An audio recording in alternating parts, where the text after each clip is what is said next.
Realpolitik tem o apoio da AIMAP, a metalomecânica responsável por 24 mil milhões de euros de exportações.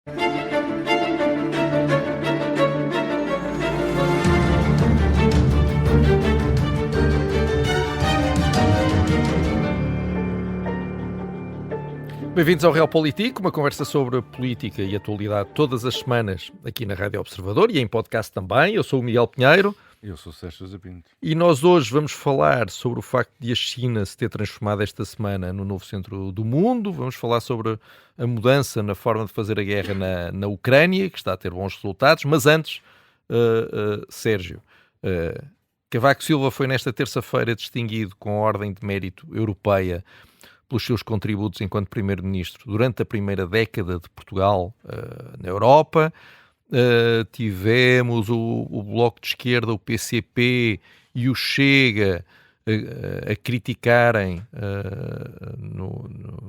nas instituições europeias a atribuição deste prémio. Depois até fizeram questão de faltar a um encontro que Cavaco Silva teve com os eurodeputados. Enfim, os anti-Europa todos juntos. Mas como é que tu olhas para o papel de Cavaco Silva na integração de Portugal na União Europeia?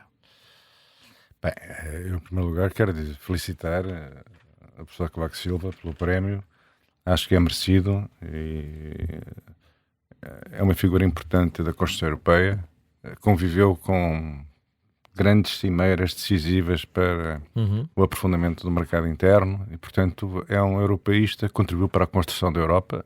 Parece-me inteiramente normal e justo e parece-me também uma boa prática que as pessoas sejam objeto deste reconhecimento em vida, porque em Portugal a tradição é tratar mal toda a gente e depois quando as pessoas desaparecem também aparece logo um busto na Praça Central do município. Sim. A celebrar este filho da terra, que é uma tristeza enfim, portanto, justo, e parabéns ao professor Cavaco Silva por este merecido reconhecimento.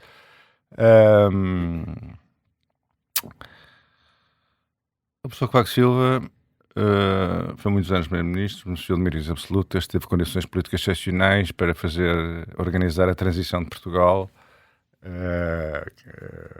e, sobretudo, há que dizê-lo, o grande beneficiário político da entrada de Portugal na CEE. A negociação que foi feita antes, foi feita pelo governo de Mário Soares, foi o governo do Bloco Central.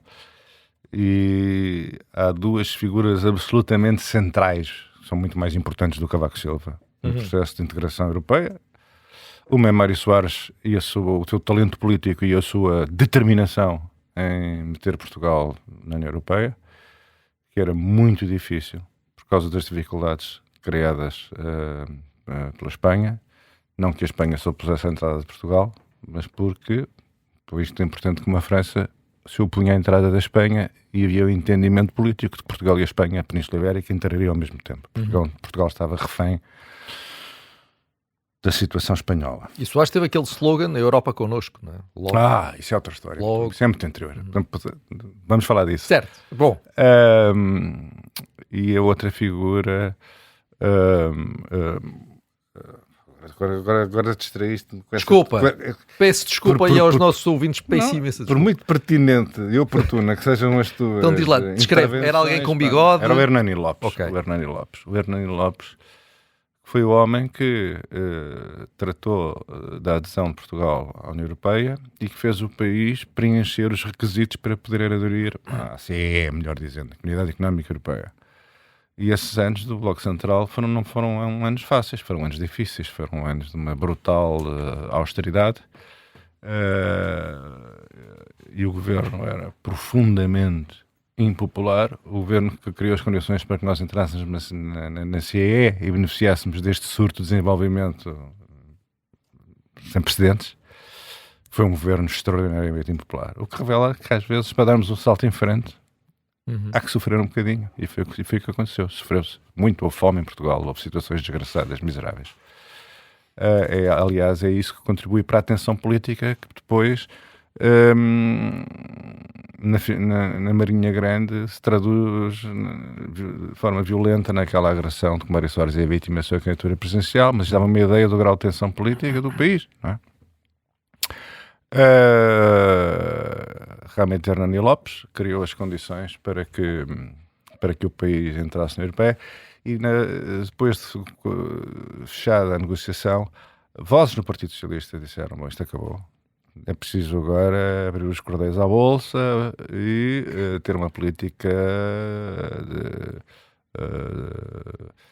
de mãos largas, de vacas gordas, porque já resolvemos o dossiê europeu e nós agora temos que nos preparar para as próximas eleições e não podemos chegar às eleições com este arrasto de dificuldades. Salvo erro, eu era um miúdo nesse tempo, não? Mas salvo erro, os funcionários públicos recebiam o subsídio de férias e Natal em certificados de aforro, ou nem sequer recebiam o subsídio. Não, enfim, toda a gente foi brutalmente atingida e tal.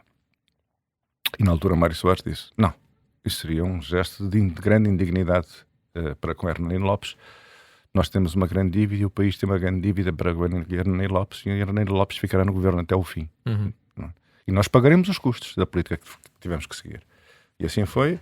O PS perdeu miseravelmente as eleições e quem beneficiou dos primeiros fundos europeus e dos recursos a que o país teve acesso, e que transformação extraordinária. Quer dizer, nós podíamos dar vários exemplos, mas basta dar a autoestrada Lisboa-Porto. Nós não tínhamos uma autoestrada Lisboa-Porto, não é? Nós tínhamos autoestradas de acordo com o Plano Nacional Rodoviário, feito de acordo com os recursos nacionais, que ia demorar 100 anos a fazer, com algumas das piores autoestradas que ainda hoje temos, porque ainda foram feitos de acordo com os projetos desse plano, não é? Que era um plano que não era porque não tivéssemos bons técnicos, é porque as autoestradas tinham que ser aquilo que o país podia pagar, e não podiam ser autoestradas suíças, ou dos Alpes, não, certo. Era o que este país podia pagar.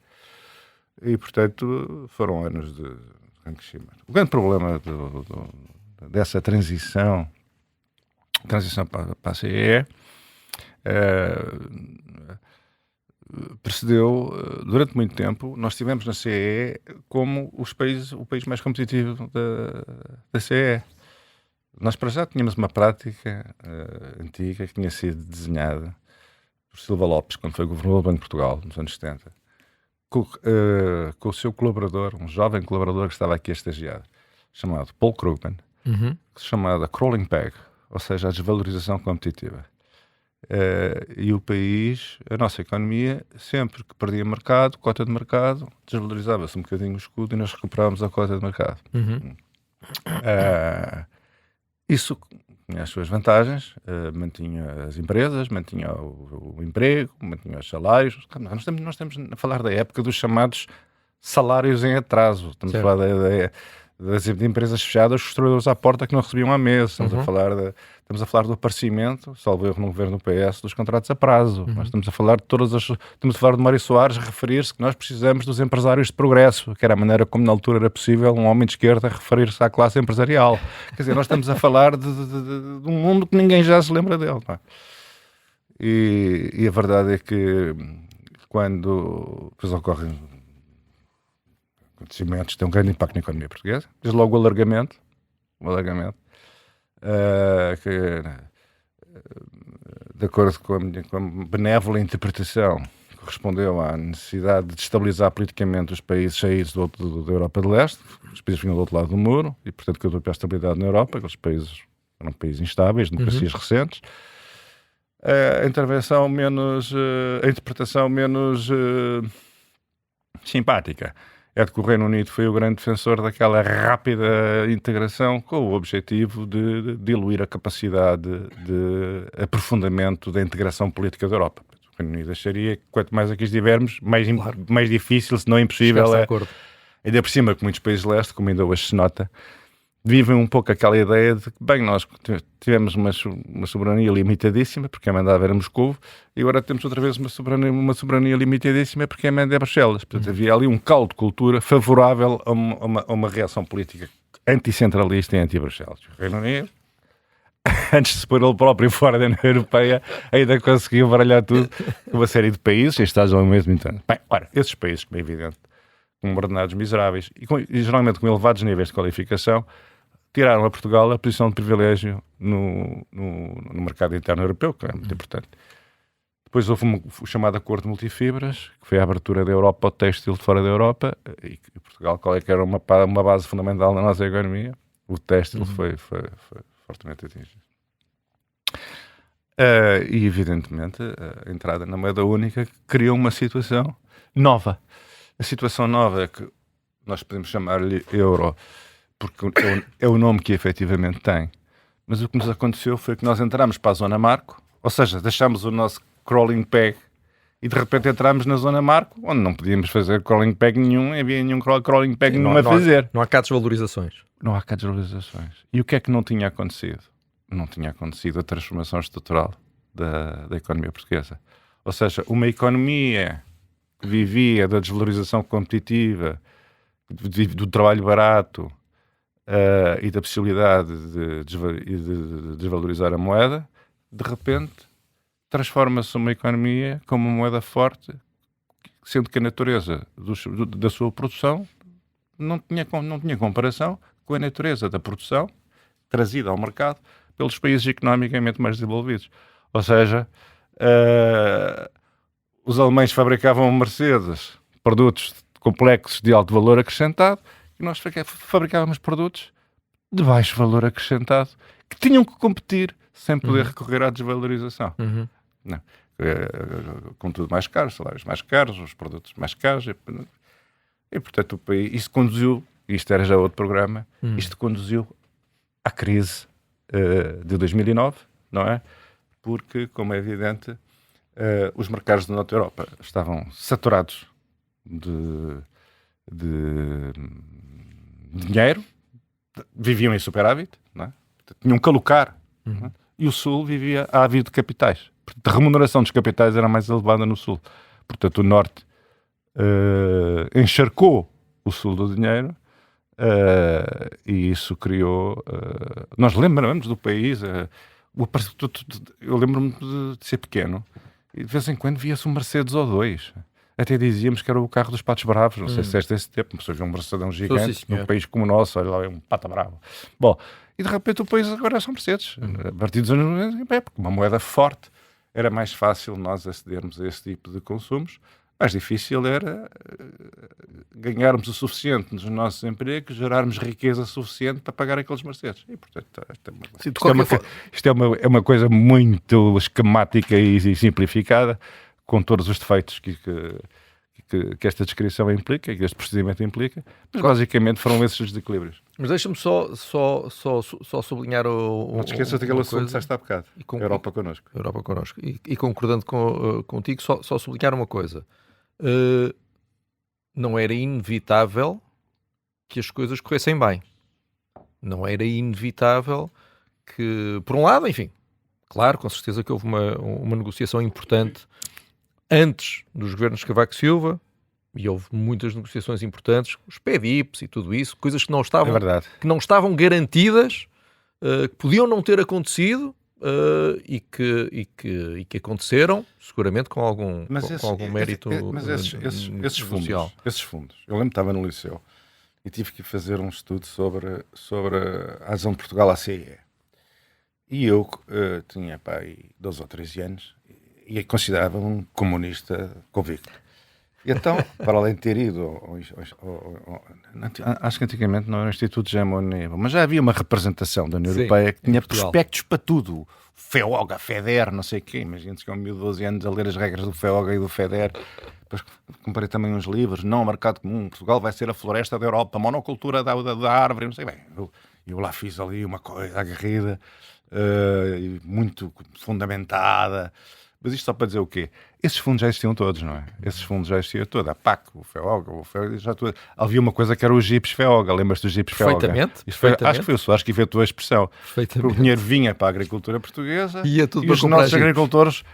Ora bem, bens agrícolas necessários, um jipalhão, e lá apareciam jipes por todo o lado, o país era só jipes, estes chamavam-lhes os jipes FEOGA, de tal maneira que se mudou o sistema fiscal e os jipes, assim como apareceram, desapareceram. Os jipes chegaram ao fim do seu nível de vida e lá foram os jipes FEOGA, mas nós lembramos dele. De qualquer forma, podia ter ido tudo para Jipes Feioga, a coisa podia ter corrido mal, e Cavaco Silva teve o mérito de ter políticas, seguramente, com coisas que não funcionaram bem, sem dúvida, é óbvio, é inevitável. Foi um grande reformador. Eu estava a dizer isto não para... Eu estava a chamar a atenção para os problemas que não foram na altura resolvidos e que provavelmente não eram nada fáceis de resolver. Mas não queria com isso diminuir. Não, claro. Aqui porque Cavaco Silva foi um grande reformador do país. É um grande reformador do país. Quer dizer, nós não tínhamos o IRS, nós não tínhamos as privatizações, certo? Nós não tínhamos... A imprensa era quase toda do Estado. A bolsa é o que é, mas é o que é porque a economia portuguesa não sustenta uma bolsa diferente. Foi Cavaco Silva que assustou contra o entusiasmo excessivo, já delirante e perigoso. O gato por lebre. O gato por lebre da bolsa, quer dizer... nós só podemos... há problemas que Cavaco Silva não soube resolver e eram muito difíceis de resolver, e eu não tenho nenhum conselho a dar sobre o que se deveria ter feito, embora não me falte jeito neste país que sabe exatamente que é que as coisas fazem para sermos a Suíça em 3 anos. Eu não tenho, infelizmente, acesso a essa sabedoria. Portanto, houve coisas em que falhou, outras coisas em que fez muito bem, mas os seus governos foram governos enérgicos de transformação do país, e isso não há dúvida nenhuma, beneficiando do trabalho de sapa colossal que foi conseguir introduzir um país com indicadores praticamente da Europa de Leste na União Europeia. Foi Mário Soares, Hernani Lopes. Hernani Lopes. Já voltamos.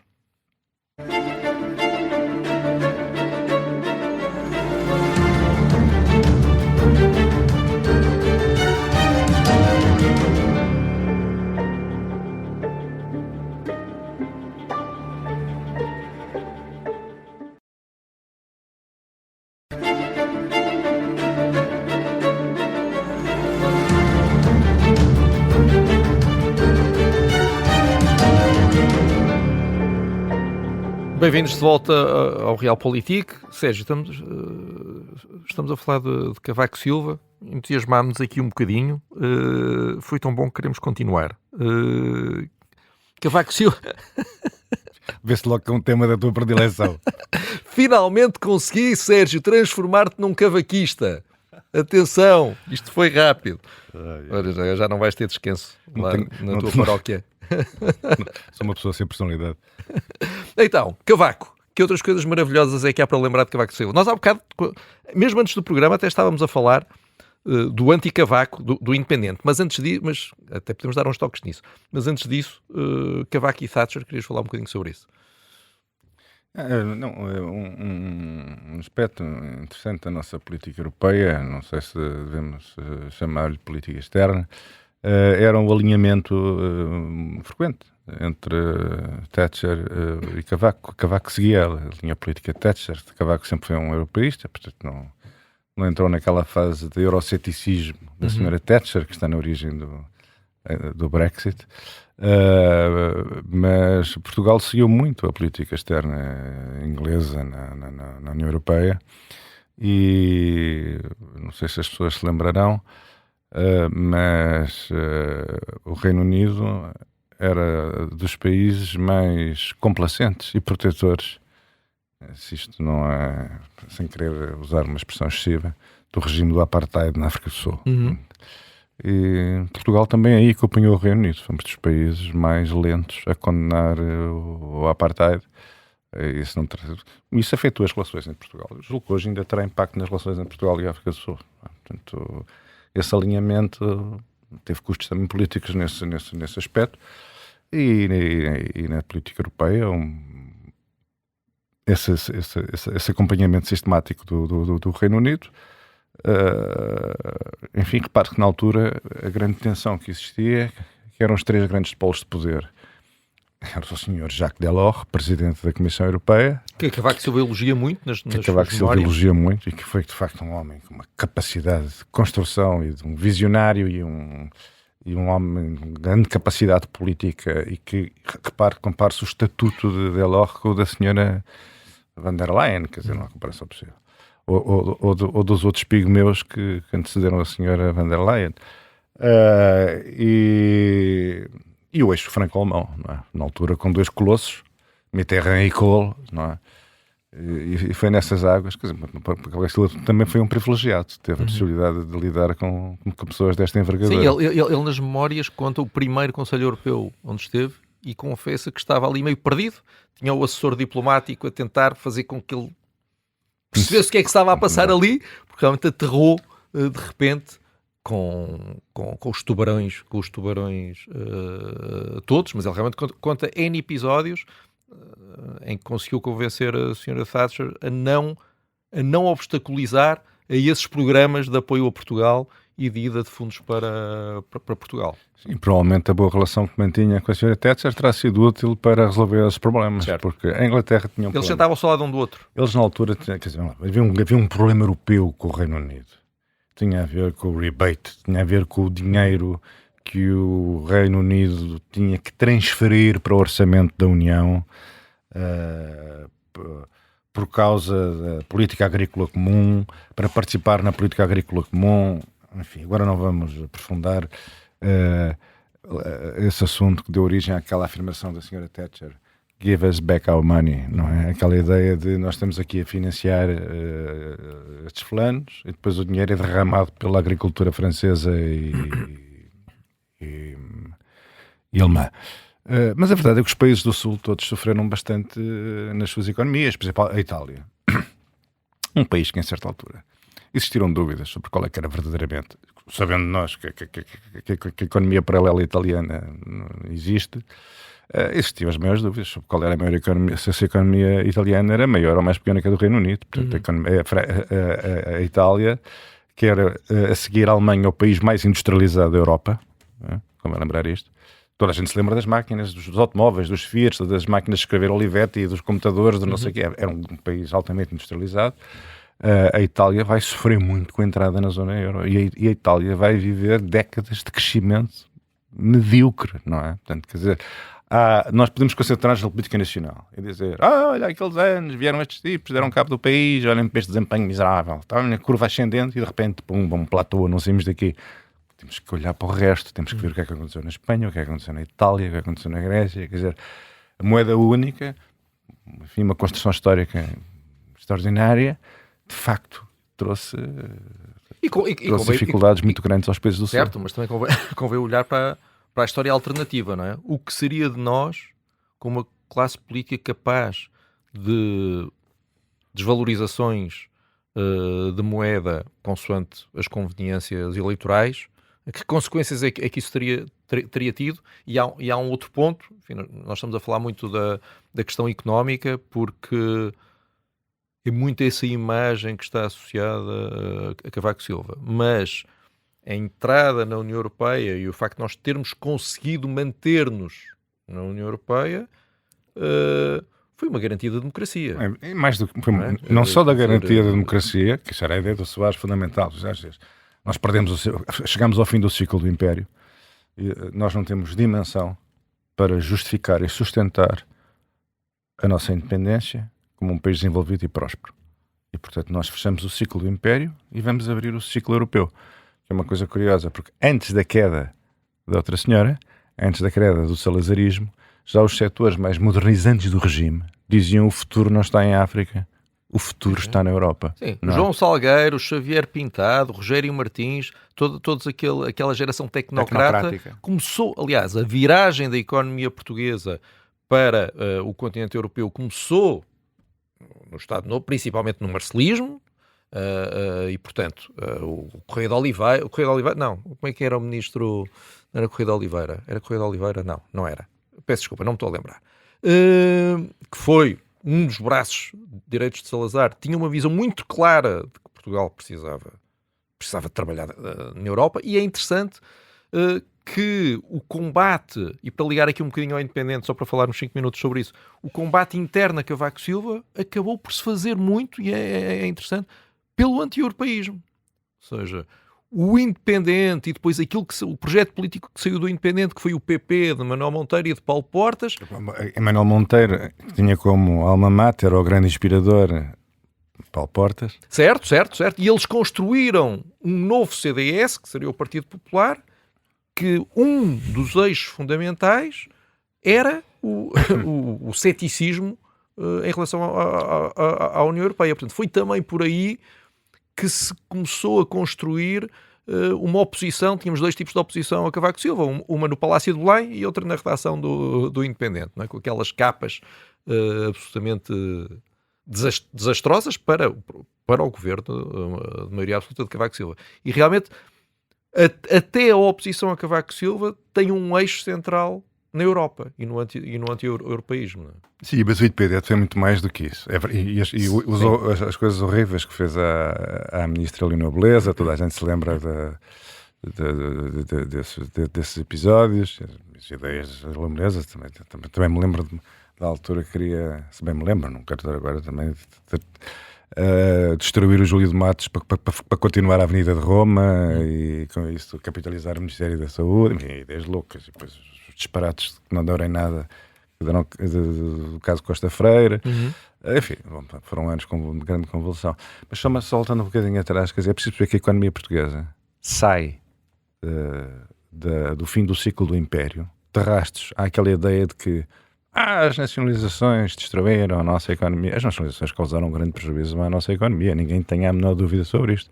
Mas a economia portuguesa e as empresas portuguesas e, sobretudo, a banca portuguesa sai de rastros, porque os capitais portugueses, boa parte dos capitais portugueses estavam investidos em África. Quer dizer, todos os empréstimos concedidos para alimentar o crescimento económico africano, de Angola, de Moçambique, que era significativo, muito importante, nada disso foi pago. A banca portuguesa estava realmente, a economia portuguesa também sai, não é só o sistema político que está à toa, todo o sistema económico português também está desorganizado e à toa. Além não é? que foi preciso financiar uma guerra em vários teatros e, portanto, tudo isso faz com que os recursos públicos também, obviamente, durante anos... Mas sobretudo uma economia, repara, a África estava num crescimento económico muito acelerado, não é? Nos anos terminais do Império Português. E esse desenvolvimento económico estava a ser sustentado pela banca, não é? Todos esses empréstimos, nenhum foi pago, não foi só o Estado português que não foi ressarcido sei lá de quê, de Cabarabaça, ou o que quer que seja, ou dos seus investimentos, ou das suas infraestruturas, ou do que quer que fosse, não sei. O próprio setor privado foi, de repente, passou a inscrever como qual é que é a palavra que apareceu aqui há um tempo, quando as empresas tinham dificuldades, aqueles ativos negativos. Ok. Também não te lembras? Lembrar. Também não estás a lembrar. Certo. Nós todos sabemos o que é que estás a falar. Sérgio, ok, então... Que bocado no meio dos drones ucranianos vamos lembrar da palavra. Então, Cavaco é fixe, já percebemos, e China. Trump foi à China, agora Putin está na China. O caso de Trump é interessante porque, mais uma vez, ele vai contra a base MAGA, porque os principais teóricos do movimento de Trump, do Make America Great Again, principalmente o Steve Bannon, que hoje em dia está lá num exílio interno, mas não só, sempre olharam para a China como o inimigo existencial dos Estados Unidos. Durante a campanha eleitoral, Donald Trump disse que ia proibir os chineses de comprarem mais terras agrícolas, que foi uma das grandes polémicas, até por entenderem que eles podiam estar perto de instalações sensíveis, militares, a comprar terras agrícolas perto de instalações que lidam com assuntos confidenciais. E também ele queria cortar drasticamente a atribuição de visas, de vistos de entrada a estudantes chineses. Esta semana voltou atrás nisso tudo. Os mais radicais na base MAGA até falaram e teorizam sobre o chamado decoupling das duas economias, ou seja, a economia americana e a economia chinesa, ir havendo um afastamento cada vez maior, que é para se dar a guerra final entre os Estados Unidos e a China. E Donald Trump vai à China dizer que sim, Xi Jinping. Claro que vamos sabendo algumas coisas que foram faladas, mas seguramente não saiu de lá uma declaração de animosidade e de hostilidade entre os dois países. Portanto, Trump a afastar-se aqui um bocadinho da base MAGA, mas isto mostra o quê? Mostra que a China tem poder a mais para se poder transformar num inimigo dos Estados Unidos. Conseguiste perceber o que é que se passou ali? Posso começar pelo século XVI? Eu acho que é inevitável. Não estava à espera de outra coisa. Quando os portugueses chegaram à China no século XVI, o PIB per capita chinês era superior ao europeu. Nós vivemos aqui numa bolha que começou com a abertura brutal da economia chinesa aos produtos ocidentais, sendo que o único produto ocidental era o monopólio inglês e era o ópio, e que derrotou militarmente a China para abrir a China ao ópio e converteu a China num país de opiómanos. Isto porquê? Porque a economia chinesa era uma economia suficientemente sofisticada para não precisar dos produtos que a Europa lhe podia para lá exportar. E, portanto, nós vivemos aqui numa bolha em que um gigante foi abatido pela força no século XIX, Guerra dos Boxers, e está a retomar o seu lugar normal com os seus 1.2 ou 1.3 mil milhões de habitantes na economia global. A ideia de deter a China ou de travar a China, ou não sei, é historicamente incompreensível. E só pode nascer na cabeça de pessoas possuídas por um delírio de grandeza, tipo, os gregos diziam, os deuses primeiro enlouquecem aqueles que querem perder. É a única explicação para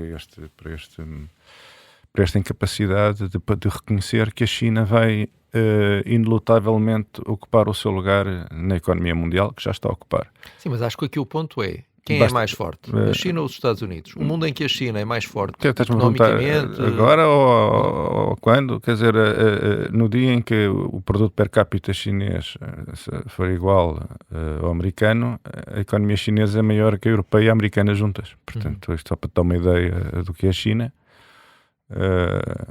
E, portanto, a integração da China na OMC, a integração da China no quadro, enfim, da Comunidade das Nações, em vez de ser um país agrícola atrasado, sujeito àqueles experimentalismos criminosos da Revolução Agrícola, do grande salto em frente, da Revolução Cultural, das loucuras que causaram sofrimento indizível ao povo chinês durante o período maoísta, a China vai ocupar o seu lugar na Comunidade das Nações, como está a ocupar, como todos os grandes impérios seguros de si próprios, tende a ser pacífico, ou seja, enquanto a Rússia, império declinante, é instável e é um perigo para a ordem externa, a China, império poderoso e estável, não tende para pôr em crise a ordem internacional. Portanto, agora, Taiwan, agora o paralelismo. Taiwan tem uma explicação sino-chinesa, quer dizer, Taiwan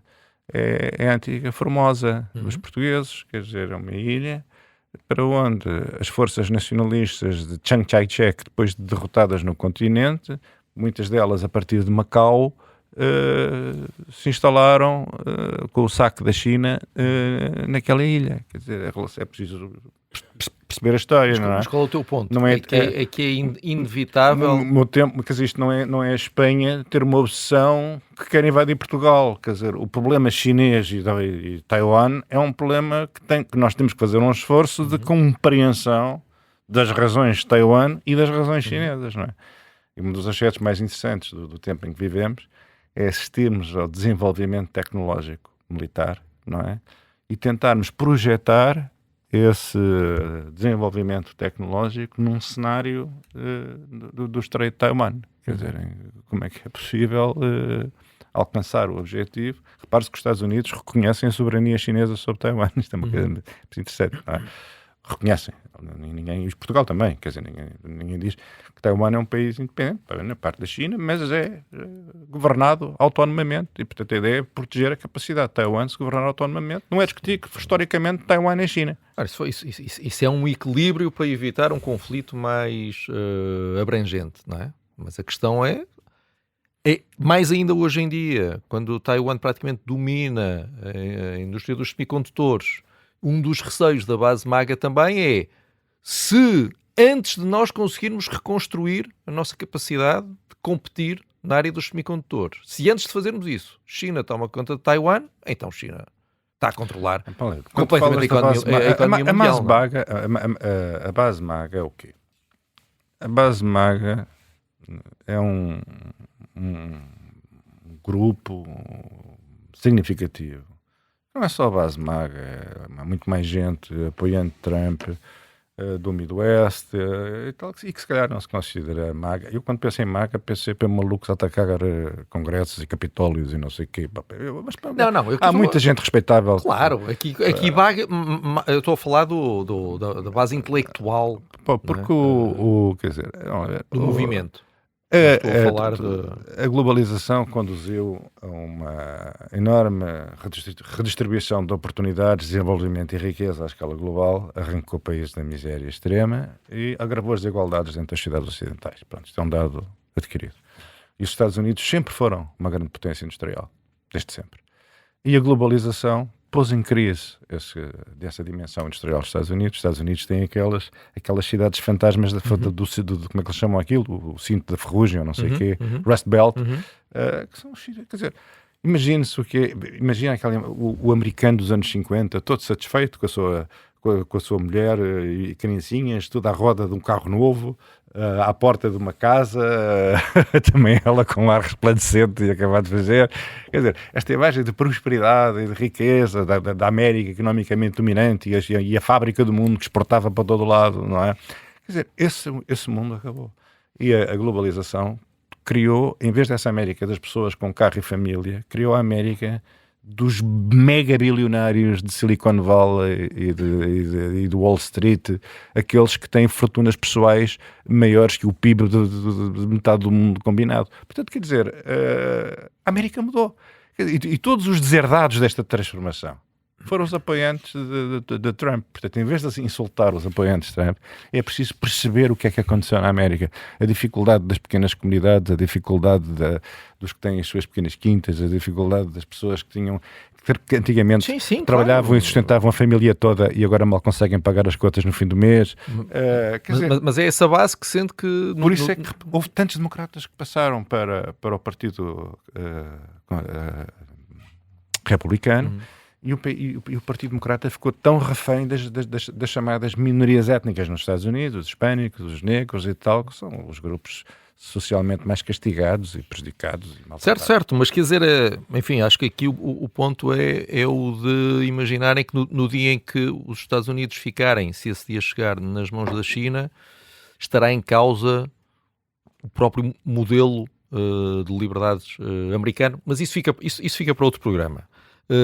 Nós temos que acabar. Peço imensa desculpa. É verdade. Sérgio, o tempo voa.